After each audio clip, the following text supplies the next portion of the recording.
नमस्कार.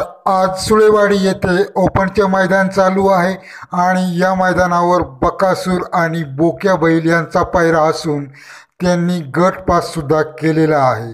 परंतु या अगोदर नागठाणे येथे बकासूर येण्याची शक्यता होती, तर सर्व यूट्यूबर तेथे धावले आणि तेथे बकासूर हा काही आलेला नाही. तर यूट्यूबर लोकांची चांगलीच तारांबळ उडालेली आहे.